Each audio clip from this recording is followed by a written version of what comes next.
Random House Audiobooks presents Lewis and Clark, The Journey of the Corps of Discovery, by Dayton Duncan and Ken Burns. Read by a full cast, featuring Ken Burns as narrator and Adam Arkin as Meriwether Lewis. Lewis and Clark, The Journey of the Corps of Discovery.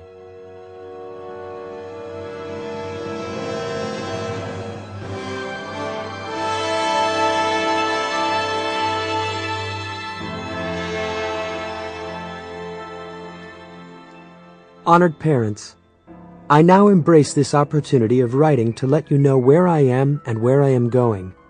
I am well, thank God, and in high spirits. I am now on an expedition to the westward with Captain Lewis and Captain Clark, who are appointed by the President of the United States to go through the interior parts of North America. We are to ascend the Missouri River with a boat as far as it is navigable and then go by land to the Western Ocean, if nothing prevents. We expect to be gone 18 months or 2 years.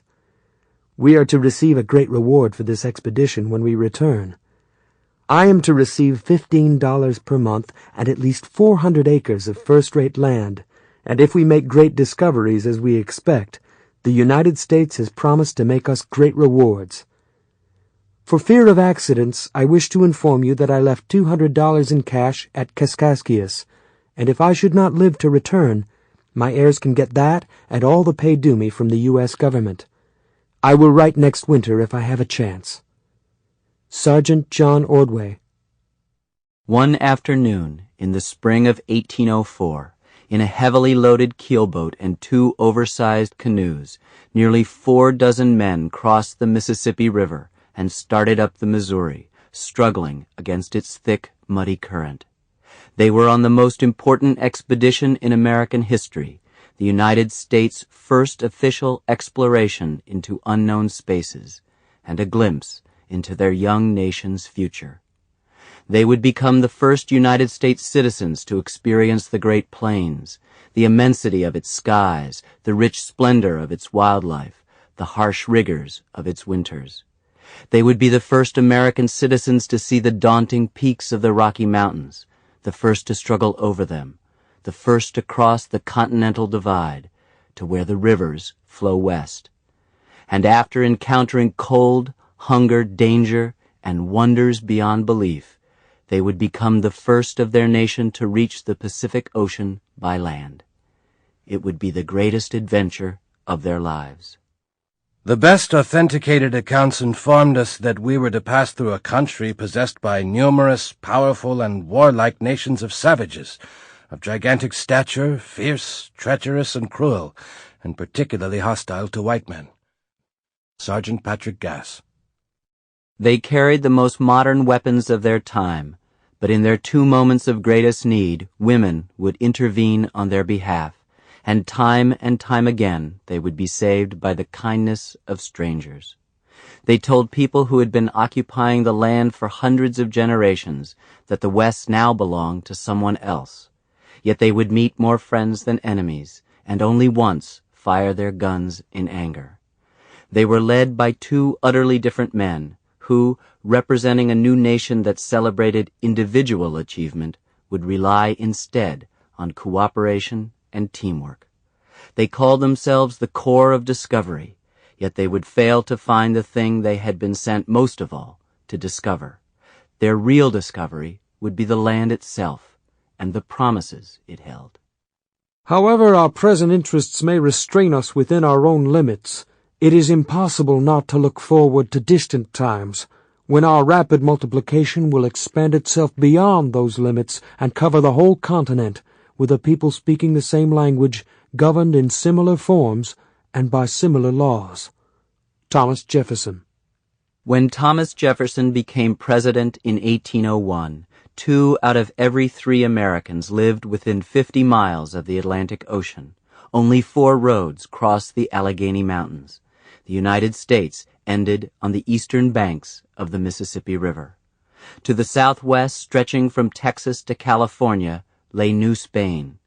England controlled Canada. Its traders were expanding southward into what is now Minnesota and the Dakotas for valuable furs. and its ships were dominating the Pacific Northwest. Russia, with outposts in Alaska, would soon erect a fort on the northern coast of California.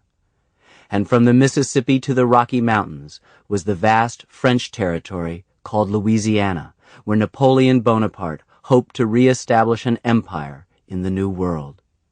But while many nations dreamed of controlling the West's destiny, they still knew very little about the place itself.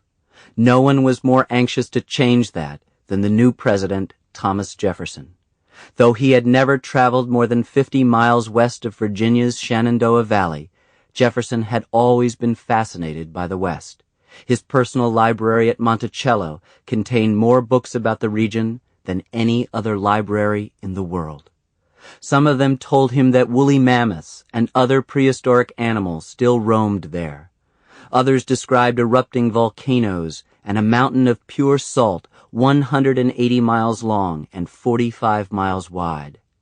Based on his reading, Jefferson believed that Virginia's Blue Ridge Mountains might be the continent's highest, and that somewhere in the West was a tribe of blue-eyed Indians who spoke Welsh, descendants of a fabled Prince Madoc who supposedly had settled in the New World 3 centuries before Columbus. Above all, like everyone else at the time, Jefferson believed in the Northwest Passage, a river or a series of rivers connected by a short portage that would cross the western mountains, make direct trade with the Orient easier and more profitable, and unlock the wealth of North America. Whichever nation discovered the Northwest Passage and then controlled it, Jefferson believed, would control the destiny of the continent. For more than a century, the Spanish, French, and British had been searching for the passage. 3 times Jefferson himself had tried to organize American expeditions to find it, each time in vain. Now, as president, Jefferson decided to try once more. January 18th, 1803. Confidential. Gentlemen of the Senate and of the House of Representatives, the river Missouri and the Indians inhabiting it are not as well known as is rendered desirable. It is, however, understood that the country on that river is inhabited by numerous tribes who furnish great supplies of furs. An intelligent officer with 10 or 12 chosen men might explore the whole line, even to the Western Ocean. The appropriation of $2,500 would cover the undertaking. Thomas Jefferson. In a secret message to Congress to win its support, Jefferson emphasized the potential commercial benefits of the expedition. But he told the ambassadors from France, Spain, and England, whose territories would be crossed, that it would be a purely scientific expedition. The British and French ambassadors wrote out passports assuring safe conduct. Distrustful of American motives, the Spanish declined, but Jefferson simply ignored their objections. At last, in early 1803, Jefferson's persistent dream of exploring the West for the sake of science, commerce, and the national interest seemed about to be fulfilled. Captain Lewis is brave, prudent, habituated to the woods, and familiar with Indian manners and character. He is not regularly educated, but he possesses a great mass of accurate observation on all the subjects of nature which present themselves. Thomas Jefferson, February 28, 1803. To lead what he called his Corps of Discovery, the president turned to his personal secretary, Meriwether Lewis. Lewis had grown up in Jefferson's own Albemarle County, the serious-minded son of a planter who had died during the Revolution when Lewis was only 5.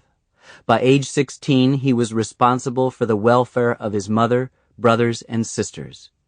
At 18, he eagerly volunteered for Jefferson's ill-fated Michaux expedition, but was turned down. Instead, the young Lewis had joined the regular army on the frontiers of western Pennsylvania and Ohio and made a name for himself as a promising officer before Jefferson brought him to Washington in 1801. There, as the new president's sole aide, he drew up a list of army commanders who could be expected to be loyal to the new administration, copied presidential documents, ran errands, and set up residence in what is now the... Sample complete. Ready to continue?